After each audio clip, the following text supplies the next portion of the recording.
ಮೈಸೂರಿನಲ್ಲಿ ಕಾಂಗ್ರೆಸ್ ಸೋತ್ರೆ ನಾವು ಹೊಣೆಯಲ್ಲ. ಸಿದ್ದರಾಮಯ್ಯ ಎದುರಾಳಿ ಸಚಿವ ಜಿಟಿ ದೇವೇಗೌಡರ ಮಾತಿನ ಪರಿಣಾಮ ಏನು? ಹಾಗಾದ್ರೆ ಮಂಡ್ಯದಲ್ಲಿ ನಿಖಿಲ್ಗೆ ಕಾಂಗ್ರೆಸ್ ಕೈ ಕೊಡುತ್ತಾ? ಹಾಸನದಲ್ಲಿ ಪ್ರಜ್ವಲ್ ರೇವಣ್ಣಗೆ ಕಾಂಗ್ರೆಸ್ ಕಾರ್ಯಕರ್ತರು ಕೈ ಕೊಡ್ತಾರ? ತುಮಕೂರಿನಲ್ಲಿ ದೇವೇಗೌಡರ ವಿರುದ್ಧ ಕಾಂಗ್ರೆಸ್ ಕಾರ್ಯಕರ್ತರು ಕೆಲಸ ಮಾಡ್ತಾರಾ ಅಂತಕ್ಕಂಥದ್ದು ನಾನು ಅದಕ್ಕೆ ಆಗಲೇ ಹೇಳ್ತಾ ಇದ್ದೆ. ಜಿಟಿ ದೇವೇಗೌಡರ ಈ ಹೇಳಿಕೆ ಭಾರಿ ಪರಿಣಾಮವನ್ನು ಬೀರುತ್ತೆ. JDSಗೂ ದೊಡ್ಡ ಮಟ್ಟಗಿನ ಹೊಡೆತ ಇದು. ಹಾಗಾಗಿ ಜಿಟಿ ದೇವೇಗೌಡರು ಈ ಮಾತನ್ನು ಆಡೋದಕ್ಕೂ ಮೊದಲೇ ಯೋಚನೆ ಮಾಡಬೇಕಾಗಿತ್ತು. ಸಹಜವಾಗಿ ಜಿಟಿ ದೇವೇಗೌಡರ ಈ ಹೇಳಿಕೆಯಿಂದ ಸಿದ್ದರಾಮಯ್ಯನವರಿಗೆ ಸಿಟ್ಟು ಬರುತ್ತೆ, ಆಕ್ರೋಶವಾಗ್ತಾರೆ ಅವರು ಸಿದ್ದರಾಮಯ್ಯನವರು.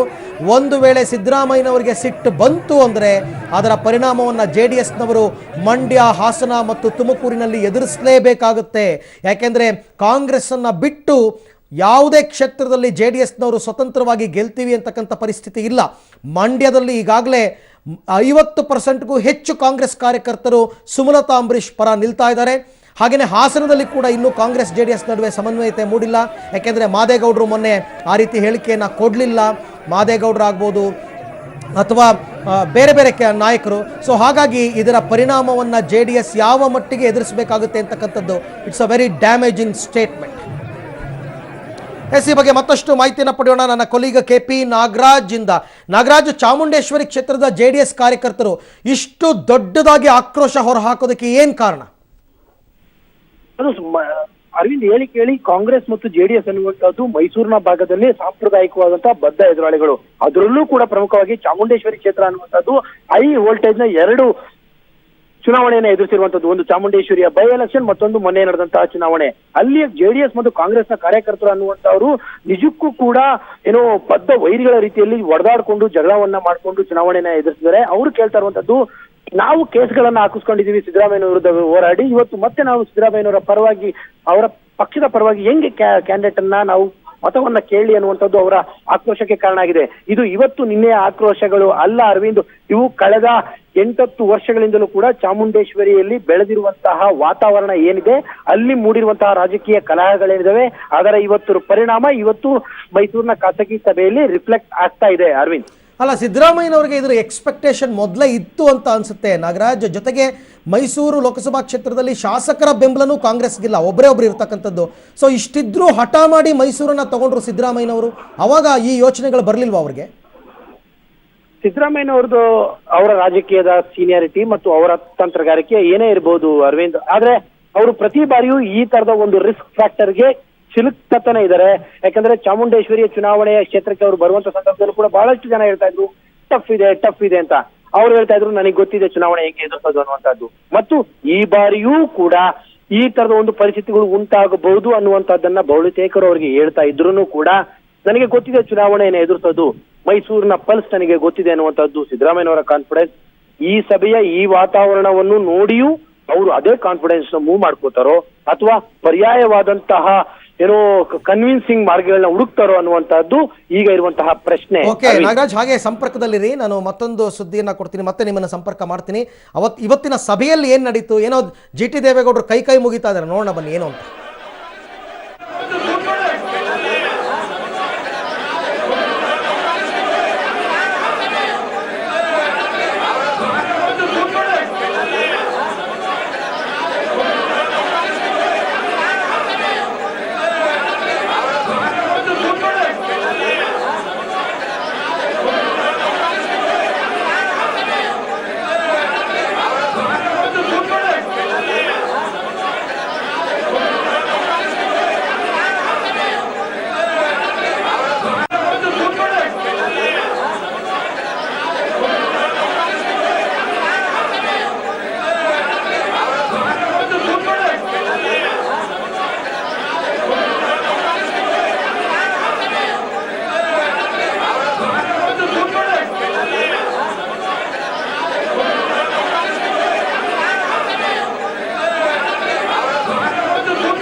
ಓಕೆ, ಯಾವುದೇ ಕಾರಣಕ್ಕೂ ಕೂಡ ಕಾಂಗ್ರೆಸ್ ಅಭ್ಯರ್ಥಿಗಳಿಗೆ ಬೆಂಬಲ ಕೊಡುವ ಪ್ರಶ್ನೆಯೇ ಇಲ್ಲ ಅಂತ ಮೈಸೂರು ಭಾಗದ JDS ಕಾರ್ಯಕರ್ತರು ಹೇಳ್ತಾ ಇದ್ದಾರೆ.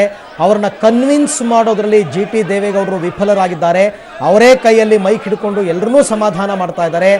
ಆದರೂ ಕೂಡ ಅಲ್ಲಿನ ಜನ ಜಗ್ತಾ ಇಲ್ಲ. ಕಳೆದ ಸಾರ್ತಿ ಚುನಾವಣೆ ಆದಾಗ ಕೇಸ್ಗಳನ್ನ ಹಾಕಿಸ್ಕೊಂಡು ಕೋರ್ಟು ಕಚೇರಿ ಅಂತ ಅಲಿತಿರೋರು ನಾವು ಸ್ವಾಮಿ. ಆ ಥರ ಕಷ್ಟ ಕೊಟ್ಟಂಥವ್ರಿಗೆ ಈ ಸರ್ತಿ ನಾವು ಕೆಲಸ ಮಾಡಬೇಕು ಅಂತಂದರೆ ಹೆಂಗೆ ಸಾಧ್ಯ? ಎಸ್, ಅವರು ಕೇಳ್ತಾ ಇರ್ತಕ್ಕಂಥದ್ದು ಕೂಡ ನಿಜನೇ. ಅಧಿಕಾರಕ್ಕೋಸ್ಕರ ಅಥವಾ ದೊಡ್ಡ ದೊಡ್ಡ ನಾಯಕರು, ಪಕ್ಷದ ಮುಖಂಡರುಗಳು ನೀವು ಮೈತ್ರಿಯನ್ನು ಮಾಡ್ಕೊಂಡು ಬಿಡ್ತೀರಾ. ಆದರೆ ಗ್ರೌಂಡ್ ಲೆವೆಲ್ನಲ್ಲಿ ಕೆಲಸ ಮಾಡ್ತಕ್ಕಂಥವ್ರು ನಾವು. ಅನಾದಿ ಕಾಲದಿಂದಲೂ ಕೂಡ ಮೈಸೂರು ಭಾಗದಲ್ಲಿ ಸಾಂಪ್ರದಾಯಿಕ ಎದುರಾಳಿಗಳು ಅಂತಂದರೆ ಅದು ಕಾಂಗ್ರೆಸ್ ಮತ್ತು JDS. ಇವರು ಚುನಾವಣೆಯನ್ನು ಯುದ್ಧದ ರೀತಿಯಲ್ಲಿ ಮಾಡ್ತಕ್ಕಂಥವ್ರು. ಇವತ್ತು ನೀವು ಒಂದಾಗ್ಬಿಟ್ಟು ನಮ್ಮನ್ನು ನೀವು ಕಾಂಗ್ರೆಸ್ ಪರ ವರ್ಕ್ ಮಾಡಿ ಅಂತಂದರೆ ಹೆಂಗೆ ಸಾಧ್ಯ ಅಂತಕ್ಕಂಥ ಮಾತನ್ನಾಡ್ತಾ ಇದ್ದಾರೆ. ಹಾಗಾಗಿ GT ದೇವೇಗೌಡರಿಗೆ ಪರ್ಟಿಕ್ಯುಲರ್ಲಿ ಚಾಮುಂಡೇಶ್ವರಿ ಕ್ಷೇತ್ರದ JDS ಕಾರ್ಯಕರ್ತರನ್ನ ಸಮಾಧಾನ ಮಾಡೋದಕ್ಕೆ ಆಗ್ತಾ ಇಲ್ಲ. ಇದೆಲ್ಲವನ್ನ ನೋಡಿಯೇ GT ದೇವೇಗೌಡರು ಒಂದು ಮಾತನ್ನ ಹೇಳ್ತಾರೆ, ಮೈಸೂರಿನಲ್ಲಿ ಕಾಂಗ್ರೆಸ್ ಅಭ್ಯರ್ಥಿ ಸೋತ್ರೆ ಅದಕ್ಕೆ ನಾವು ಕಾರಣರಲ್ಲ ಅಂತಕ್ಕಂಥ ಒಂದು ದೊಡ್ಡ ಸ್ಟೇಟ್ಮೆಂಟ್ ಅನ್ನು ಈಗಾಗಲೇ ಕೊಟ್ಬಿಟ್ಟಿದ್ದಾರೆ. ಅಲ್ಲಿಗೆ ದೇವೇಗೌಡರ ಮೊಮ್ಮಕ್ಕಳಿಗೆ ಕಷ್ಟ ಎದುರಾಗುತ್ತಾ? ಇದು ಕೇವಲ ಮೈಸೂರು ಲೋಕಸಭಾ ಕ್ಷೇತ್ರಕ್ಕೆ ಮಾತ್ರ ಸೀಮಿತವಾದ ಹೇಳಿಕೆ ಆಗಲ್ಲ. ಈಗಾಗಲೇ ಹಾಸನ, ಮಂಡ್ಯ ಮತ್ತು ತುಮಕೂರಿನಲ್ಲಿ ಕಾಂಗ್ರೆಸ್ ಕಾರ್ಯಕರ್ತರು ಕಾಯ್ತಾ ಇದ್ದಾರೆ. ಒಂದು ಕಣ್ಸನ್ನೇ ಸಿದ್ದರಾಮಯ್ಯನವರ ಒಂದು ಕಣ್ಸನ್ನೇ ಸಿಕ್ಕಿದ್ರೆ ಸಾಕು, ಅವರ ಒಂದು ಇಶಾರೆ ಸಿಕ್ಕಿದ್ರೆ ಸಾಕು, ಕಾಂಗ್ರೆಸ್ ಅಭ್ಯರ್ಥಿ ಅಂದರೆ JDS ಅಭ್ಯರ್ಥಿಯ ವಿರುದ್ಧ ಕೆಲಸ ಮಾಡೋದಕ್ಕೆ ಅವರೆಲ್ಲರೂ ರೆಡಿಯಾಗಿದ್ದಾರೆ. ಸಿದ್ದರಾಮಯ್ಯನವರಿಗೆ GT ದೇವೇಗೌಡರ ಈ ಮಾತಿನಿಂದ ಆಕ್ರೋಶ ಬರುತ್ತೆ, ಸಹಜವಾಗಿಯೇ ಸಿಟ್ಟು ಬರುತ್ತೆ. ಈ ಥರ ದೊಡ್ಡ ಮಟ್ಟದ ಸ್ಟೇಟ್ಮೆಂಟ್ ಇವರು ಕೊಟ್ರಲ್ಲ ಅಂತನ್ಬಿಟ್ಟು.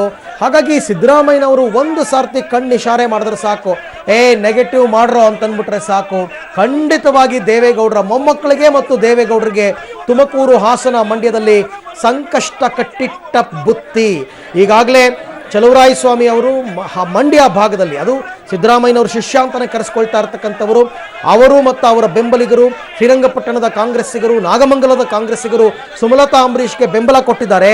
ಈಗ GT ದೇವೇಗೌಡರ ಈ ಮಾತನ್ನ ಕೇಳಿದ ಮೇಲೆ ಇನ್ನೂ ಬೇರೆ ಬೇರೆ ವಿಧಾನಸಭಾ ಕ್ಷೇತ್ರದಲ್ಲಿ ಇರ್ತಕ್ಕಂಥ ಕಾಂಗ್ರೆಸ್ ನಾಯಕರು ಓಪನ್ ಸ್ಟೇಟ್ಮೆಂಟ್ ಕೊಡ್ತಾರೆ, ನಾವು ಸುಮಲತಾ ಅವರ ಪರ ನಿಲ್ತೀವಿ.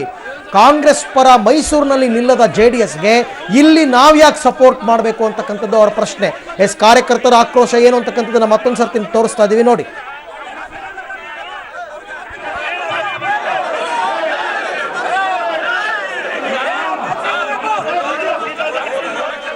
ಓಕೆ, ಈ ಬಗ್ಗೆ ಮಾತನಾಡೋದಕ್ಕೆ ನಮ್ಮ ಜೊತೆನಲ್ಲಿ ಶಾಸಕರಾದ ಶ್ರೀ ಯತೀಂದ್ರ ಸಿದ್ದರಾಮಯ್ಯನವರು ಇದ್ದಾರೆ. ಸರ್ ನಮಸ್ಕಾರ. ಸರ್ ನಮಸ್ಕಾರ. ಓಕೆ, ಕಾಲ್ ಕಟ್ ಮಾಡಿದ್ದಾರೆ ಅಂತಕ್ಕಂಥ ಮಾಹಿತಿ ಬರ್ತಾ ಇದೆ. ಯತೀಂದ್ರರವರ ಹತ್ರ ಮಾತಾಡೋಣ ಅಂತ. ಇನ್ಫ್ಯಾಕ್ಟ್ ಯತೀಂದ್ರ ಸಿದ್ದರಾಮಯ್ಯನವರ ಕ್ಷೇತ್ರ ಮೈಸೂರಿಗೆ ಬರಲ್ಲ, ಅದು ಚಾಮರಾಜನಗರಕ್ಕೆ ಸೇರುತ್ತೆ, ಚಾಮರಾಜನಗರ ಲೋಕಸಭಾ ಕ್ಷೇತ್ರಕ್ಕೆ ಸೇರುತ್ತೆ. ಬಟ್ ಅವರ ರಿಯಾಕ್ಷನ್ ಕೇಳೋಣ ಅಂತ ಫೋನ್ ಮಾಡಿದ್ರೆ ಅವರು ಫೋನ್ ರಿಸೀವ್ ಮಾಡಿದ್ದಾರೆ, ಆದರೆ ಕಾಲ್ ಕಟ್ ಮಾಡಿದ್ದಾರೆ.